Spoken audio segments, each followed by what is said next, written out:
phase qui va être davantage concrète et plus visible par rapport à tout ce qu'on a pu faire. Mais c'est vrai qu'il y a eu un travail énorme qui a été fait sur dossier et avec les différentes communautés des centres hospitaliers de Tarbes et de Lourdes, mais également, je dirais, avec les autres partenaires de soins du département, les médecins libéraux bien entendu, mais également les professionnels de santé dans le cadre des CPTS, etc.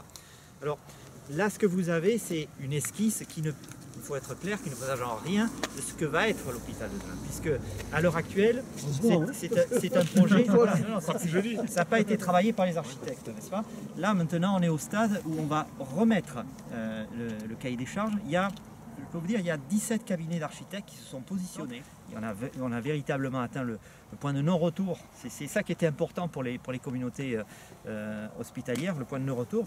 C'était important parce que c'est un projet qui est d'abord ancien, qui est complètement justifié au niveau de l'offre de soins du territoire, mais qui est ancien et qui a connu par le passé 4 faux départs. 2009, 2010, 2011 et 2013. Il y a eu 4 faux départs pour des raisons diverses. Parce que les communautés hospitalières n'étaient pas prêtes, les esprits n'étaient pas prêts, parce qu'il n'y avait pas non plus, je dirais, un consensus au niveau politique. Qui nous amènera en novembre 2025 aux installations de chantier, dont vous verrez ici arriver les premiers Algeco, mais surtout tous les plans d'exécution des entreprises qui sont le préalable à l'élaboration d'un tel chantier, et nous en aurons jusqu'à mi-2028.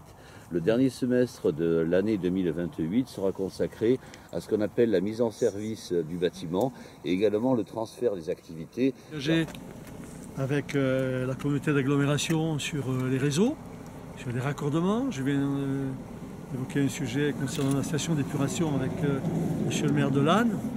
Il est évident que tous ces sujets fondamentaux vont être étudiés et réglés bien avant que le chantier ne commence. Les solutions seront trouvées. Par exemple, pour la station d'épuration, on va avoir plusieurs choix. Est-ce qu'il faudra agrandir la station d'épuration de Louet? Est-ce qu'il faudra relier l'hôpital à la station d'épuration de Tarbes? Il y a tout un tas de solutions. Après, il y a un autre sujet important qui est toujours du ressort de l'agglomération, c'est l'accessibilité. Comment, avec le réseau de bus, nous allons mettre en place un dispositif assurant une desserte constante, régulière, au départ de Lourdes, au départ de Tarbes, du nouvel hôpital. Ça aussi, ça fait partie des chantiers sur lesquels nous avons déjà commencé à travailler avec le maire de Lourdes et avec tous les partenaires, avec Keolis, etc. Bon, il y aura sans doute un deuxième demi-échangeur qui sera programmé en même temps que les futurs travaux qui démarreront en 2025 du contournement d'Adé.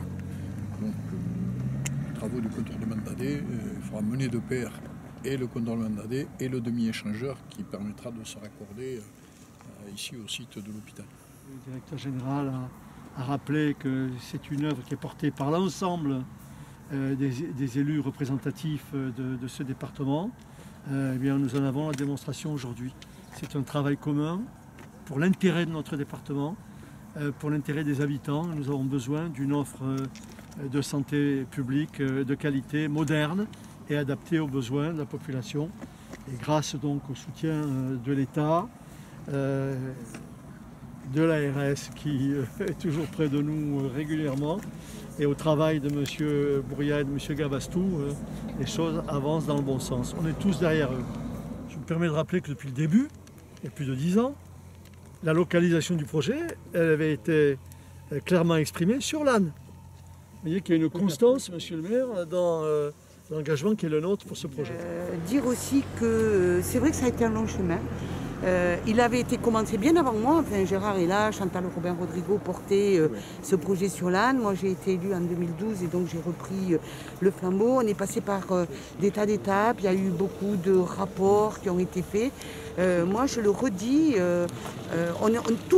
tous ici présents, on aurait aimé pouvoir conserver les 2 hôpitaux. Sauf que quand aujourd'hui on est à pas loin de 50 millions d'euros de déficit cumulé, que chaque année ces déficits s'accumulent, je pense qu'à un moment donné, il y a eu une prise de conscience de nous tous, de dire que la seule solution pour conserver une offre publique de qualité sur ce département, c'était la reconstruction d'un hôpital commun. D'abord parce que sur Lourdes, et on l'oublie beaucoup, il y a un vrai sujet au travers du risque sismique. Et ça, c'est quelque chose qui n'est pas dit, mais il y a des études qui sont faites. Et de toute façon, à un moment donné, dans le PPRS, ça aurait été soulevé. Et puis l'hôpital de Tarbes, c'est aussi un hôpital qui a été construit il y a un certain nombre d'années, avec des installations obsolètes, avec aussi des charges de structure qui pèsent sur les équipes.